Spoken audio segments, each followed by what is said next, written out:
Ayo, segera download Quran Tadabbur, tafsir dalam genggaman Anda.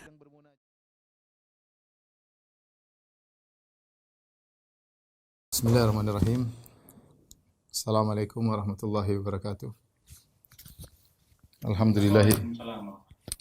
Alhamdulillahi ala ihsanihi wa syukru lahu ala taufiqihi wa amtinanihi. Asyhadu an la ilaha illallah wahdahu la syarika lahu ta'ziman li sya'nihi wa asyhadu anna Muhammadan abduhu wa rasuluhu da'ila ridwani. Allahumma salli alaihi wa ala alihi wa ashabihi wa ikhwani. Para hadirin dan hadirat yang dirahmati Allah Subhanahu wa taala. Pada kesempatan kali ini insyaallah kita melanjutkan bahasan kita dari penjelasan hadis yang nomor 6 dari Al-Arba'in Nawawiyah. Saya bacakan hadisnya. Al-hadisu as-sadis an Nu'man bin Bashir radhiyallahu taala anhuma. Dari sahabat Nu'man bin Bashir radhiyallahu taala anhuma qala, beliau berkata, sami'tu Rasulullah sallallahu alaihi wasallam yaqul, aku mendengar Rasulullah sallam bersabda, innal halala bayyin wa innal harama bayyin wa ma bainahuma umurun mushtabihat la ya'lamuhunna katsirun minan nas. Sungguh yang halal itu jelas dan yang haram itu jelas. Dan di antara keduanya ada perkara-perkara yang rancu, yang tidak jelas. La ya'lamuhunna katsirun minan nas. Dan hakikat daripada perkara-perkara yang rancu tersebut, banyak orang tidak tahu hakikatnya apa, halal atau haram. Kemudian Nabi menjelaskan, faman ittaqa syubhati faqad istabra'a li dinihi wa irdhihi. Barang siapa yang menjauhkan diri dari perkara-perkara yang syubhat, maka sungguh dia telah membersihkan agamanya dan harga dirinya. Wa man waqa'a fi syubhati waqa'a fil haram. Barang siapa yang terjerumus dalam syubhat, maka dia akan terjerumus dalam perkara yang haram. Karra'i yar'a haulal hima, sebagaimana seorang penggembala yang dia menggembalakan gembalaannya di sekitar daerah terlarang. Yushiku an yarta'a fih, dikhawatirkan gembalanya akan masuk dalam daerah terlarang tersebut. Ala wa inna likulli malakin hima, ketahuilah setiap raja itu punya daerah terlarang yang tidak boleh dimasuki. Ala wa inna himallahi maharimuhu, ketahuilah bahwasanya daerah terlarang Allah adalah hal-hal yang diharamkan oleh Allah Subhanahu wa taala. Ala wa inna fil jasadi mudghatan, ketahuilah bahwasanya pada jasad ada segumpal daging. Idza salahat salahal jasadu kulluh, kalau baik maka baik pula seluruh jasad. Wa idza fasadat fasadal jasadu kulluh, kalau buruk maka buruk pula seluruh jasad. Ala wa hiyal qalbu, ketahuilah dia adalah jantung atau qalbu. Rawahul Bukhari wa Muslim. Hadis riwayat Al-Imam Al-Bukhari dan Al-Imam Muslim. Hadis ini berkaitan tentang halal dan haram, ya, ada yang jelas dan ada yang tidak jelas. Ada yang halal yang jelas, ada yang haram jelas, dan ada yang perkara yang diragukan, ya. Baik. Perkara-perkara ada 3 model, ya. Pertama adalah al-halalul bayyin.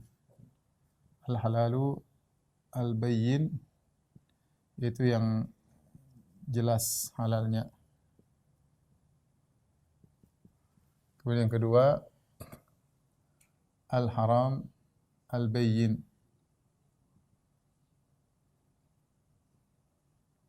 yang jelas haramnya. Kemudian di tengah-tengahnya, wa bainahuma, di antara keduanya, umurun mushtabihat. Mushtabihat itu perkara-perkara yang rancu.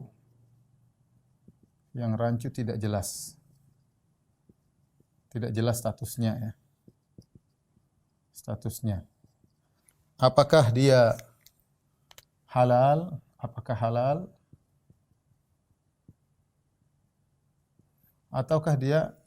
Ataukah haram? Tidak jelas. Adapun yang jelas halalnya banyak, kita baik dari sisi makanan, dari sisi akad, ya, banyak yang jelas, ya. Misalnya dari sisi makanan dan minuman, ya.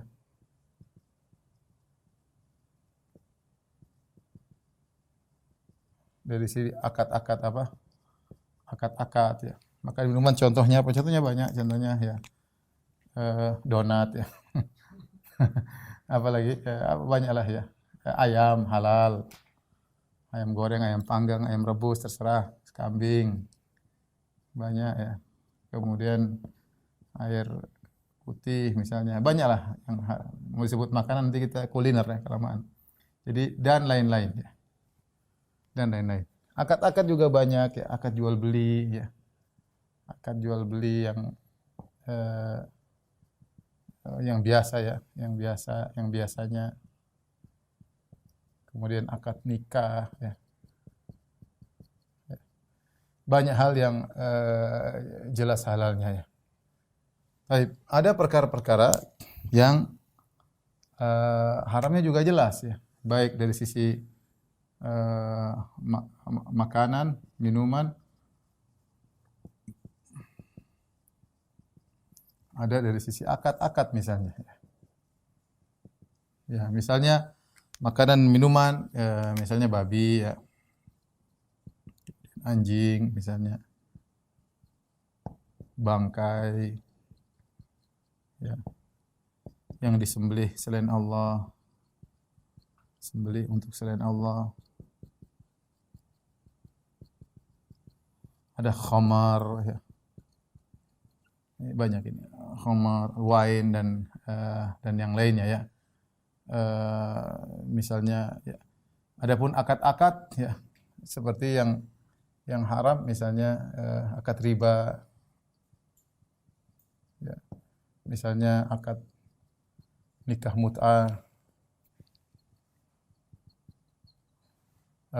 dan lain-lain ya.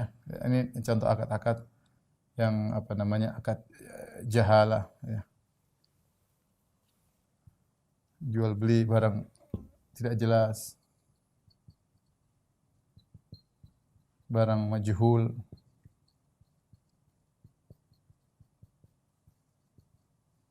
Dan lain-lain. Ini semua jelas bahwasanya hukumnya adalah haram ya. Orang-orang pada tahu semuanya, orang Islam tahu babi enggak boleh, anjing enggak boleh, nikah mut'ah enggak boleh, akad riba enggak boleh. Ya, jual beli barang yang tidak ada barangnya, tidak jelas dan lain tidak boleh. Taib, ada perkara-perkara yang dia mustabihat, tidak jelas ya. Mustabihat. Tidak jelas. Dan ini juga banyak biasanya dalam permasalahan khilaf di kalangan para ulama ya. Contoh ya, misalnya makanan, minuman. Contohnya akad. Makan, minuman, misalnya mungkin orang ditanya apa hukum makan kuda? Ada yang tahu, ada yang tidak tahu. Apa makan kura-kura misalnya? Apa hukum makannya buaya misalnya? Oh, ada yang bilang boleh, ada yang bilang tidak boleh ya, misalnya. Ada apa hukumnya makan ulat sagu misalnya? Boleh atau tidak? Mungkin saya kalau tanya dokter mungkin belum tentu bisa jawab ya. Artinya tidak semua orang tahu hukumnya ya. Makan kuda, makan kura-kura, makan buaya, makan ulat sagu ya. Misalnya makan ular laut misalnya. Ya. Kalau ular kobra enggak, ular laut gimana? Akad-akad juga demikian, ada namanya misalnya akad namanya al-ijar al-muntahi bitamlik. Yaitu sewa menyewa yang ujungnya jadi jual beli. Ini hukumnya bagaimana? Ya. Seperti seorang nyewa rumah, dia belum akad jual beli tapi dia sewa tiap bulan misalnya 5 juta. Nanti kalau 2 tahun rumah itu diserahkan kepada dia, jadi milik dia. Tetapi selama 2 tahun tersebut setiap bulan 5 juta itu akadnya adalah akad sewa. Bagaimana hukumnya? Ini juga wallahu alam, ada penjelasan di kalangan para ulama. Contoh lagi misalnya akad akad murabahah ya misalnya. Misalnya akad dibelikan dulu baru dijual. Misalnya ada A, B dan C. A, B dan C. A dan B, A ingin beli barang daripada C. Semuanya gini, ada A, ada C, ada B. Jadi A ingin beli barang dari C, ya. Beli barang dari C. Tapi A tidak punya uang.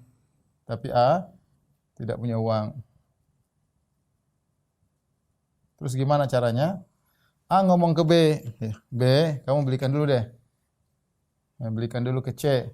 Nanti saya beli dari kamu. Akhirnya B belikan dulu dari C. B beli dulu dari C. C dengan harga misalnya 10 juta. Ini barang harganya C jual barang harga 10 juta. Kemudian dijual ke C, dijual ke A dengan harga 13 juta cicil. Bagaimana hukumnya? Ya, ini ada masalah khilaf seperti ini. A ingin beli barang kepada C, harga barang 10 juta. Tapi dia enggak punya uang. Dia ngomong si B, B kamu belikan dulu nanti saya beli dari kamu. Ya, B beli harga 10 juta kontan. Kemudian dia jual kepada A 13 juta dengan cicil. Maka ini ada khilaf di kalangan para ulama, ya. Karena ada yang mengatakan halal, ada yang mengatakan haram. Yang mengatakan halal ya ini jual beli enggak ada masalah, ya. Kan ini barang sudah pindah tangan ke si B. B mau jual ke A berapa terserah dia. Itu yang mengatakan halal. Yang mengatakan haram enggak. Berarti si A sebenarnya pada hakikatnya pinjam uang dari B 10 juta, bayarnya 13 juta. Kan apa bedanya? B beli dulu dengan A, pinjam uang dari B 10 juta, terus dia beli sendiri, dia bayar 13 juta. Jadi apa yang terjadi ini? B belikan dulu ke C, kemudian jual ke A. B beli 10 juta, kemudian jual ke C 13 juta. Hakikatnya sama dengan si A pinjam uang ke B 10 juta, terus beli sendiri ke C 10 juta, mengembalikannya 13 juta dengan cicil. Sehingga seperti ini ada pembahasan di kalangan para ulama. Tapi intinya, ada perkara-perkara yang halalnya jelas, ada perkara-perkara yang syubhat, dan ada perkara-perkara yang haramnya jelas. Tolong dihapus. Berikutnya kita bahas tentang sebab-sebab terjadinya syubhat. Kenapa terjadi syubhat?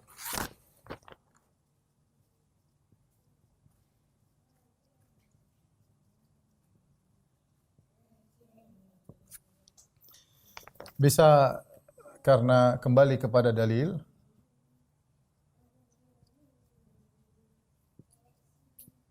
sebab-sebab yang kembali pada dalil. Yang kedua, sebab-sebab yang kembali pada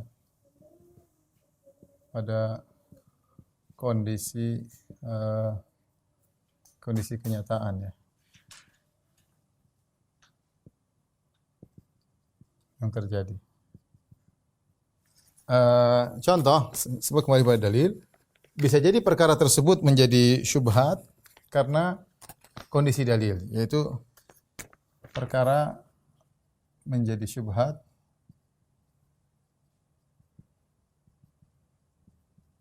karena kondisi dalil. Bisa jadi penjelasan akan dalil tersebut kurang tersebar, ya. Kurang tersebar. Mungkin yang tahu hanyalah penuntut ilmu. Misalnya, akhirnya yang tahu hanya sedikit orang. Akhirnya yang tahu hanya sedikit orang, hanya sebagian orang. Saya contohkan sederhana masalah penjelasan. Kalau khamar, dari saya masih kecil, saya tahu khamar itu haram. Tetapi kalau kita bilang musik haram, saya tahunya belakangan. Penjelasan tentang haramnya musik itu tidak tersebar. Belakangan ini baru tersebar. Tapi kalau kita bicara tahun 90 ketika saya lulus SMA, belum ada yang bahas, ya. Semua tidak terbetik dalam benak saya sedikit pun bahwasanya musik itu haram. Sejak saya kecil saya tahu musik itu halal. Ya, makanya saya main musik, kemudian meskipun saya ada rasa gelisah ketika main musik, habis main musik terus sholat, habis musik terus sholat. Tapi intinya penjelasannya tidak diketahui ya, tidak diketahui. Ya, jadi dari sisi ini misalnya contoh sebenarnya dia jelas, tapi karena penjelasannya tidak diketahui, cuma dengar-dengar ada yang bilang haram, ya, ada yang bilang haram, ada yang bilang tidak. Ketika saya baru saya dengar ada yang bilang haram, saya pun tidak percaya. Karena selama ini saya nggak pernah dengar. Saya ada dengar isu haram, tapi saya tidak percaya. Dan banyak orang seperti itu. Ketika dikasih tahu, masa sih haram? Oh, ini haram. Oh, ini kalau buat lagu Islami tidak apa-apa. Masa sih haram? Karena penjelasannya tidak jelas. Namun dengan berjalannya waktu, dengan adanya medsos dan informasi dan yang lain, memang jadi jelas. Ternyata ijma 4 mazhab semuanya mengharamkan musik.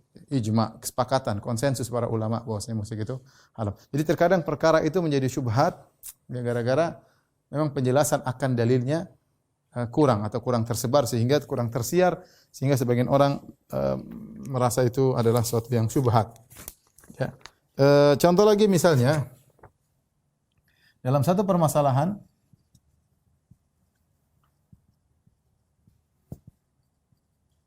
didapatkan 2 dalil.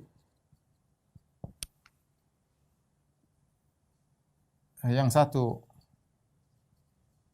mengharamkan, yang satu menghalalkan.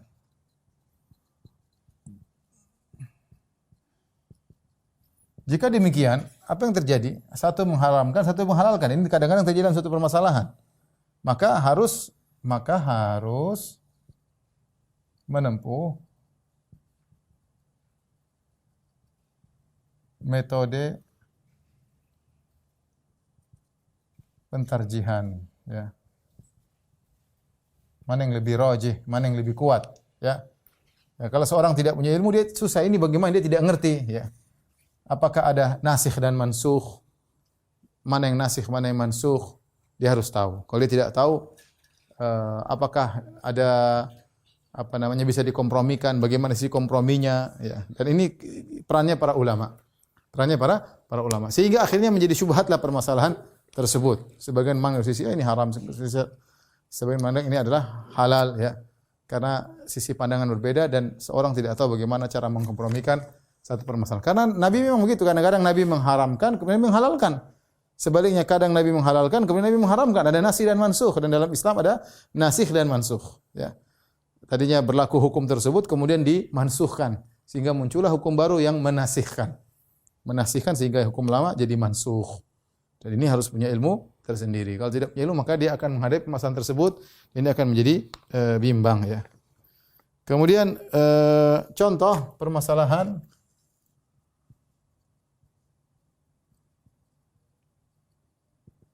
yang tidak ada nas. Nas itu maksudnya dalil yang tegas. Yang tegas ya. Sehingga hukum diambil dari cara misalnya qiyas atau mafhum. Ini istilah-istilah usul fikih. Mafhum misalnya dan lain-lain ya. Dan lain-lain misalnya. Ya. Sehingga akhirnya berselisihlah para ulama tentang masalah ini ya. Sehingga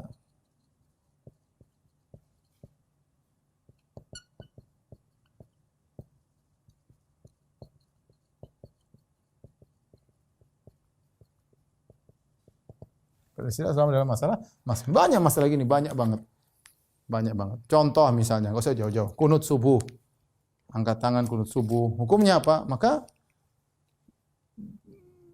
tidak begitu tegas. Ada dalil yang tegas didhaifkan misalnya. Ada dalil yang tegas didhaifkan. Sisanya akhirnya terjadi perdebatan. Ada yang mengatakan sunnah, ada yang mengatakan bid'ah seperti mazhab Hanafi, ada yang mengatakan sunnah seperti mazhab Syafi'i. Ada mengatakan demikian. Jadi maksud saya jadi perkara ini rancu apa hukumnya sebenarnya. Para ulama yang bahas mungkin mereka yakin, yang ini meyakini ini bid'ah, ini meyakini sunnah. Tapi kita yang tidak tahu bingung, ini apa? Enggak ngerti ya. Jadi intinya ada masalah-masalah yang seperti itu. Nasnya tidak begitu jelas dalam permasalahan tersebut. Mungkin ada nas tapi hadisnya dhaif misalnya. Dan permasalahan seperti ini banyak sekali ya. Banyak sekali. Oleh karena timbul perselisihan para ulama dalam buku-buku fikih yang mutawalat, yang panjang-panjang, 4 mazhab berselisih, dan ini wajar karena tidak semua permasalahan datang nas yang tegas. Sebagian permasalahan tidak tegas ya. Tidak tegas. Contoh sederhana misalnya apa namanya? Bagaimana hukum salat tahiyatul masjid ketika ba'da asar? Nah, ini repot ini. Ba'da asar gimana? Padahal Rasulullah melarang salat ba'da asar. Rasulullah dari sisi suruh salat tahiyatul masjid. Tidak ada nas mengatakan tidak boleh salat sunnah setelah asar kecuali tahiyatul masjid. Enggak ada nas seperti itu. Atau sebaliknya, silakan tahiyatul masjid kecuali ba'da asar. Enggak ada dua-duanya.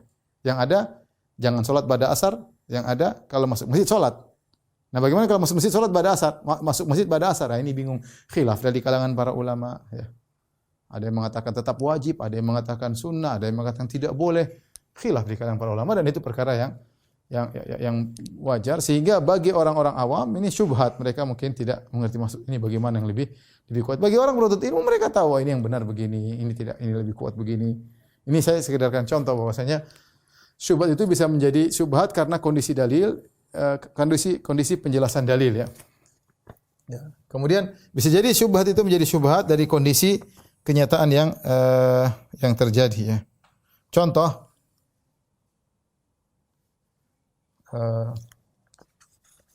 misalnya perkataan seseorang yang tidak jelas hukumnya, atau misalnya barang yang tidak jelas pemiliknya.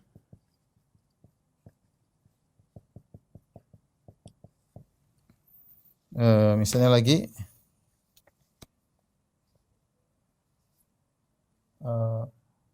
misalnya pekerjaan yang tidak murni halal. Contoh lagi misalnya undangan makan dari orang yang tidak jelas penghasilannya. Misalnya. Ini juga bisa menimbulkan syubhat dari kondisi seorang. Contoh, perkataan seorang yang tidak jelas hukumnya. Contoh misalnya, contoh ya. Seorang berkata kepada istrinya, "Kamu haram bagi saya."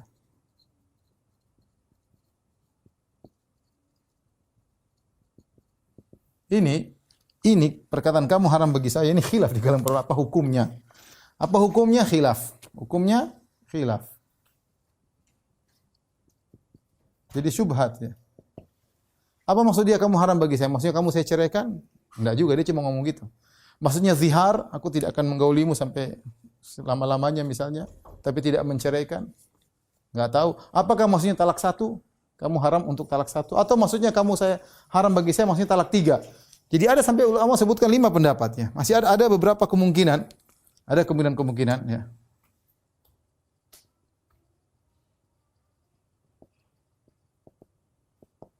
Yang pertama ini berarti zihar ya. Yang kedua berarti talak 1 misalnya. Ya. Yang kedua bisa jadi maksudnya adalah talak 3 misalnya ya. Ini enggak jelas apa maksudnya ya. Kamu haram bagi saya, apa maksudnya ya. Zihar bisa jadi talak 1, bisa jadi talak 3, atau maksud yang lain, atau yang lainnya, atau maksud lain. Sehingga akhirnya status istrinya tidak jelas. Ya, sehingga akhirnya status istrinya syubhat.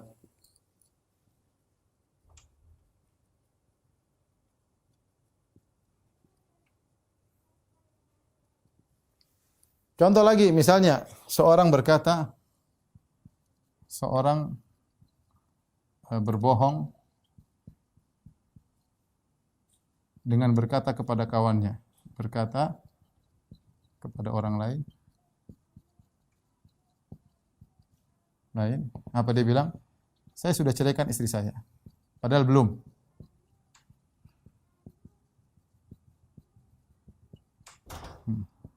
Padahal belum. Atau padahal tidak. Atau dia mengatakan saya duda. Biar bisa kawin lagi. Padahal tidak duda, padahal tidak. Nah, ini bagaimana hukumnya? Ini juga pembahasan di kalangan para ulama. Ya, kalau dia bermaksud bilang, karena gini, dalam talakan, dalam cerai, kata Nabi salah satu hizluhunna jiddun wa jidduhunna jiddun. 3 perkara yang candaannya itu serius. Di antaranya at-talaq, al-itaq ya, an-nikah ya, di antaranya talak. Kalau kita bercanda sama istri kita, kamu saya cerai, padahal bercanda aja, jatuh cerai. Kalau dalam bentuk kita menimbulkan perkataan, saya bilang kamu saya cerai, cerai. Tetapi kalau kita mengkhabarkan kepada orang lain dengan bohong, kita tidak menyatakan kepada istri kamu saya cerai, kita bilang sama orang lain, oh istri saya sudah cerai, padahal bohong. Bagaimana hukumnya? Para ulama membahas. Ini khilaf di kalangan para ulama. Status istrinya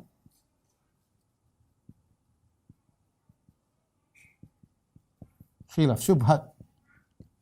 Ada yang mengatakan cerai, jatuh talak.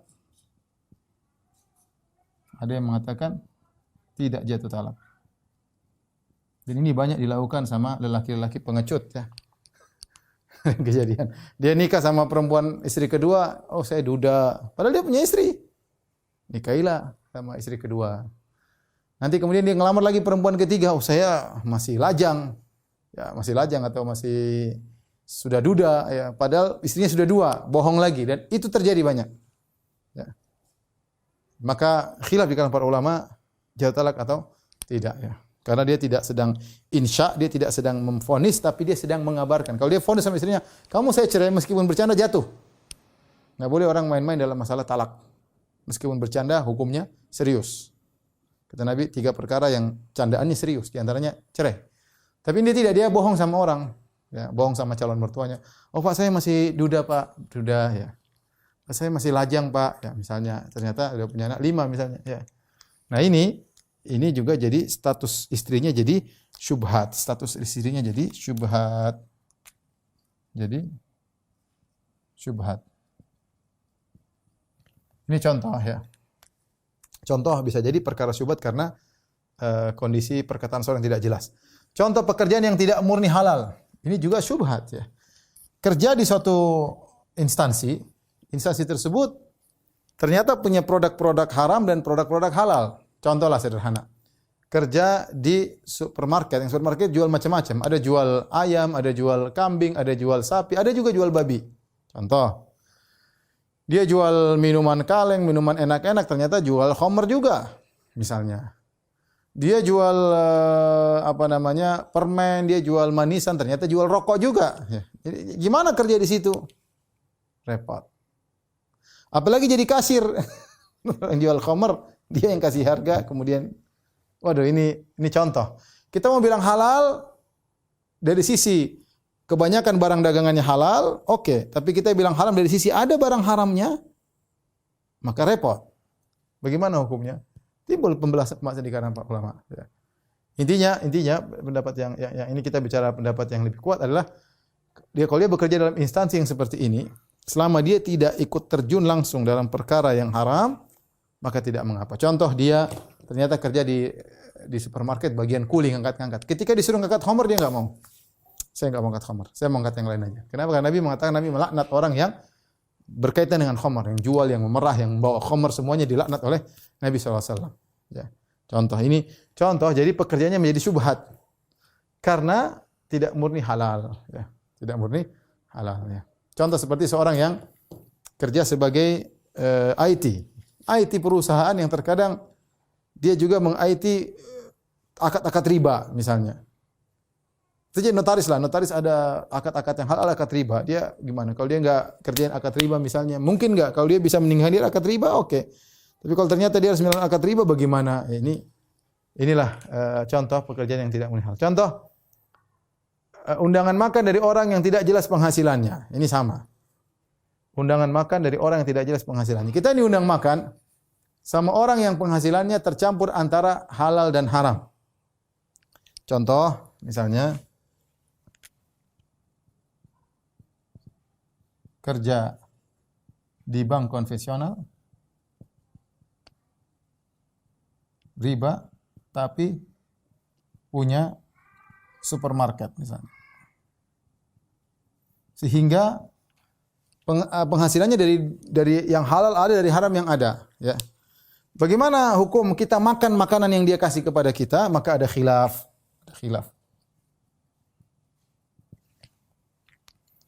Ada yang mengatakan halal secara mutlak, halal. Bahkan meskipun penghasilannya haram.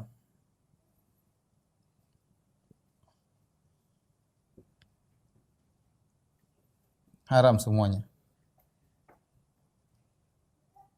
Yang haram dia, yang halal kita. Enggak ada masalah. Dia yang haram. Kita bagian makan halal. Ini pendapat. Ya. Ada yang mengatakan pendapat kedua, ditinjau mana yang mendominasi. Mana yang mendominasi.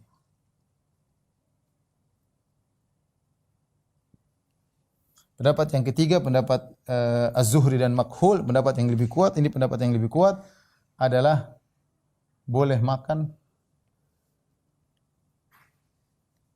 selama kita tidak bisa pastikan ini dari hasil yang haram. Selama kita tidak bisa memastikan bahwa ini dari hasil yang haram, dari hasil yang bagian haram. Yang bagian haram. Contoh, dia undang saya makan. Ustaz, ini Masya Allah Ustaz, ini kambing guling Ustaz. Terus ini nasi putih Ustaz. Yang kambing guling dari hasil bank konvensional, yang nasi putih dari supermarket. Ya saya nggak boleh makan yang ini karena dia sudah bilang. Seandainya dia nggak bilang, saya makan semua, nggak ada masalah. Karena saya tahu penghasilannya bercampur. Tapi kalau dia sudah perinci, dia bilang ini kambing guling dari bank konvensional, nasi putih dari dari supermarket, ya saya makan nasi putih, tidak boleh saya sentuh ini karena ini dari hasil yang haram.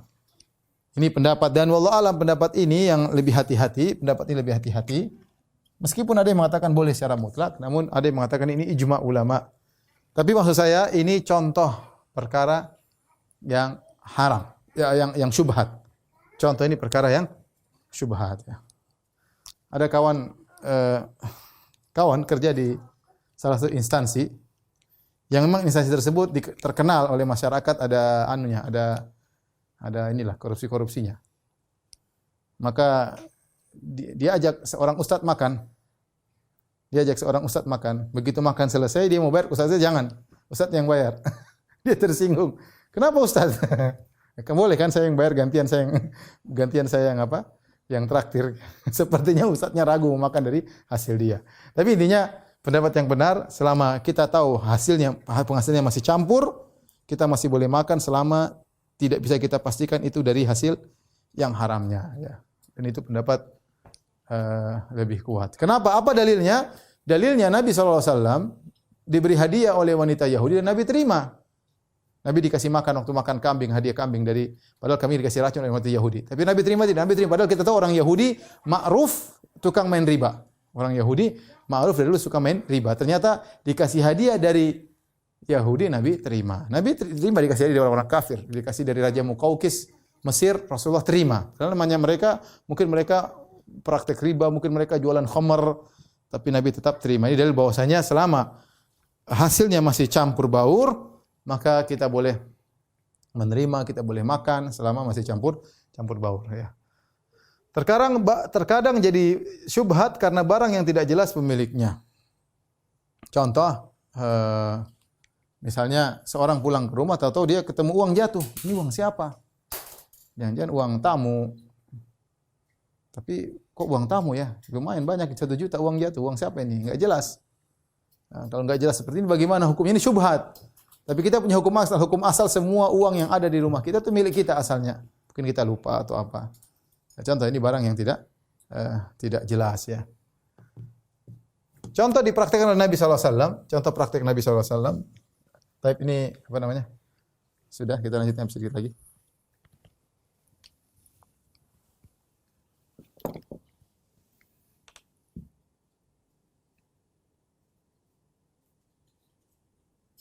Sekarang bagaimana sikap kita terhadap perkara yang syubhat? Sikap kita terhadap perkara-perkara yang syubhat.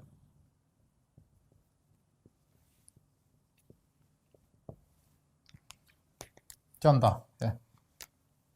Ada dua kemungkinan. Kemungkinan pertama, kita tahu hukumnya. Hukumnya dengan jelas. Maka kerjakan. Kerjakan ilmu kita berdasarkan ilmu kita.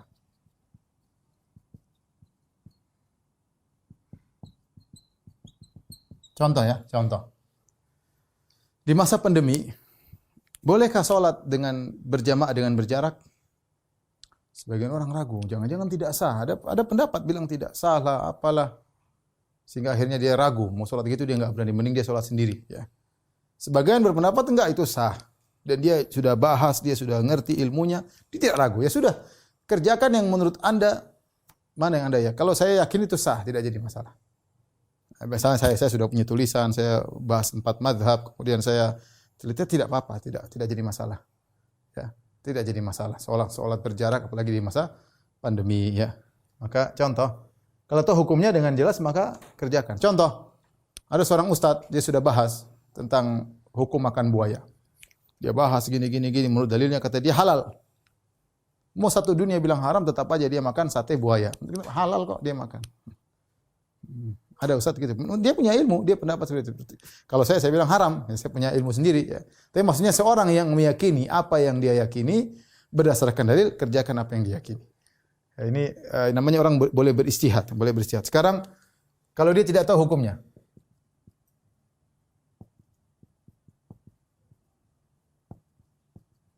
bagaimana? Maka sunnahnya adalah menjauhi syubhat. Sunnahnya ditinggalkan syubhat tersebut.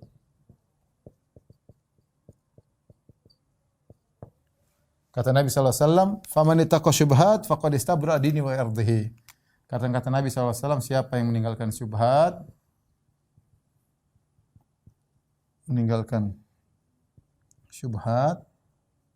maka dia telah menyelamatkan, maka dia telah membersihkan atau menyelamatkan agama dan harga dirinya.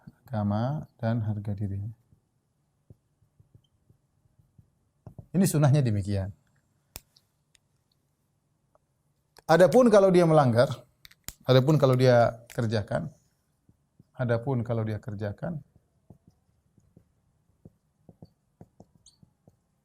ya.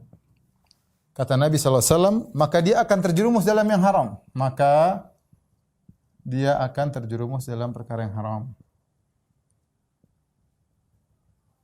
Dalam perkara yang haram. Kenapa bisa demikian? Bukankah yang dikerjakan syubhat? Kenapa dikatakan oleh Nabi dia akan terjerumus dalam perkara yang haram? Karena apa? Kata Nabi SAW, para ulama menjelaskan, karena pertama, jika terbiasa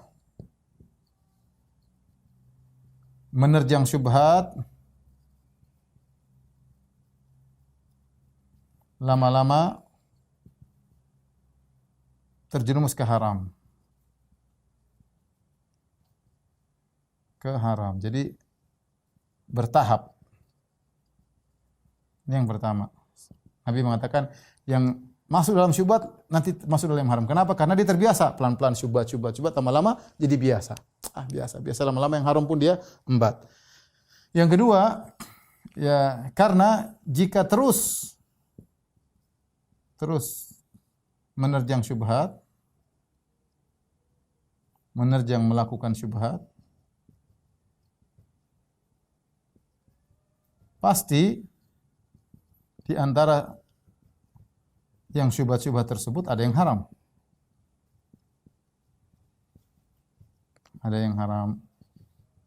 Maka suatu saat dia akan menerjang syubhat yang ternyata statusnya haram di sisi Allah. Ini syubhatnya, ada syubhat 10. Ya pasti antara syubhat 10 ini mungkin ada yang 7 halal, ada yang 3 yang haram. Ya, karena syubhat ini pasti ada hakikat hukumnya.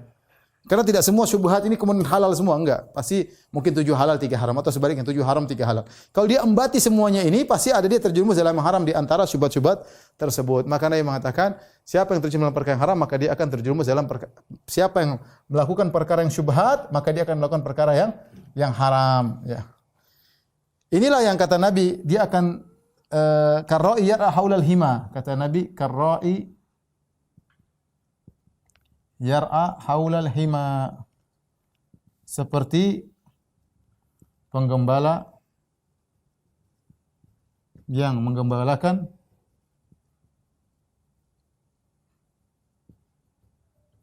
di sekitar daerah terlarang.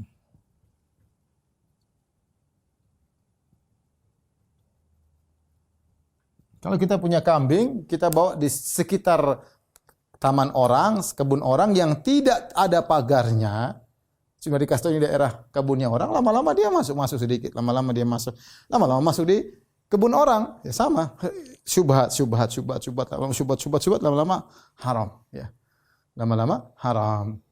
Lain halnya kalau dia meninggalkan syubhat tersebut. Kenapa? Siapa yang meninggalkan syubhat? Siapa yang bertakwa meninggalkan syubhat, maka yang haram lebih mudah lagi baginya untuk dia tinggalkan. Maka yang haram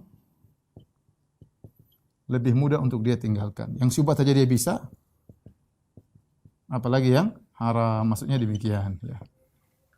Lihat praktek Nabi SAW. Bagaimana praktek Nabi? Praktek Nabi atau fatwa Nabi.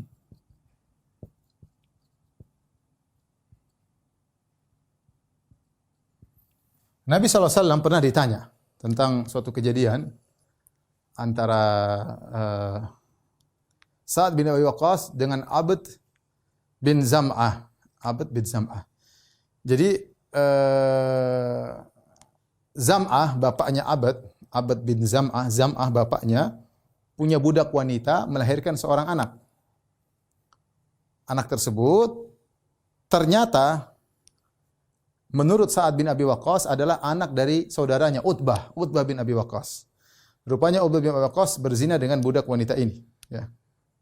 Zaman jahiliyah mungkin berzina, kemudian punya anak. Dan Utbah ini sudah mewariskan kepada Sa'ad untuk ngurusi anaknya.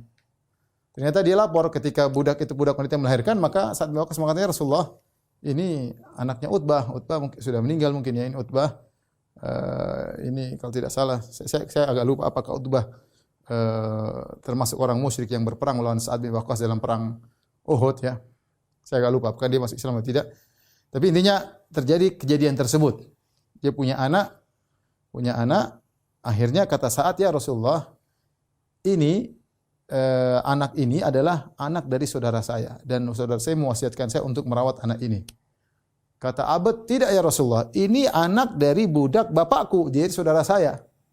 Cuma dia anak budak perempuan. Kata Sa'ad bin Waqqas, ya Rasulullah, lihat wajahnya mirip dengan wajah kakak dengan wajah saudaraku. Ini anak saudaraku, wajahnya mirip. Apa yang dijawab oleh Nabi? Nabi mengatakan, al-waladu lil firash walil akhiri hajar.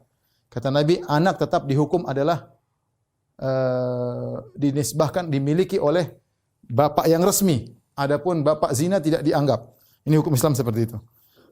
Sehingga misalnya ada seorang punya istri, kemudian ternyata terjadi musibah, istrinya berzina laki-laki lain. Terus punya anaknya mirip dengan laki-laki tersebut. Tetap anak ini disebabkan kepada kita, kecuali kita tolak. Kita tolak, kemudian kita ceraikan istri kita, itu terserah kita. Tapi kalau kita tidak ceraikan, kemudian istri bertobat dan anak ini tidak disebabkan kepada dia, meskipun wajahnya mirip dia. Ya. Ini berarti terjadi syubhat. Syubhatnya apa? Syubhatnya ini anak wajahnya mirip dengan Utbah bin Abi Waqqas, tetapi dia lahir dalam kepemilikan Zam'ah, pemilik budak. Akhirnya Nabi mengatakan ini anak tetap dinisbahkan kepada Zam'ah, pemilik budak, ya, bukan kepada yang berzina. Kemudian Nabi berkata kepada istrinya, Saudah bintu Zam'ah, berarti kan saudaranya Saudah. Karena Saudah bintu Zam'ah juga, bapak mereka Zam'ah. Saudah Abd sama anak yang baru lahir, anak yang lahir tadi. Kata Nabi, ihtajibi minhu, wahai Saudah, berhijablah kau dari anak itu. berhijablah. Ini Nabi berhati-hati. Ya, meskipun secara KTP ini anak adalah anak bapakmu dan kau adalah saudaranya, tetapi secara wajah mirip dengan wajah tetangga. Oleh karenanya kau berhijab, kata Nabi sallallahu alaihi wasallam. Ini contoh Nabi menghadapi syubhat dengan menjauhi, ya. Contoh lagi, ada seorang bertanya, "Ya Rasulullah, saya melepaskan anjing saya, bismillah, anjing buruan, kemudian anjing buruan tersebut makan hewan." Nah, ketika saya datangi ternyata ada hewan buruan, ternyata ada anjing orang lain. Boleh enggak saya makan? Kata Nabi, "Enggak. Innama samaita ala kalbik." Sungguhnya kau bilang bismillah atas anjingmu, walam tusammi ala kalbin akhar. Kau tidak ucapkan nama atas anjing yang lain. Kalau gitu tinggalkan. Karena bisa jadi anjing ini buruan itu mati bukan karena anjingmu, tapi karena anjing orang lain. Dan kau tidak bisa tanya sama anjingmu, yang bunuh siapa? Kalau kau bisa tanya, syubhatnya hilang. Tapi karena kau tidak bisa tanya, tidak tahu yang bunuh itu anjingmu atau anjing orang, maka tinggalkan, kata Nabi sallallahu alaihi wasallam. Ini contoh. Kemudian di akhir hadis kata Nabi sallallahu alaihi wasallam, ya, ala fa inna fil jasadi mudghah idza saluhat saluhal jasadu kullu wa idza fasadat fasada jasadu kullu ala wa hiyal qalb. Ketahuilah bahwasanya dalam tubuh manusia ada segumpal daging.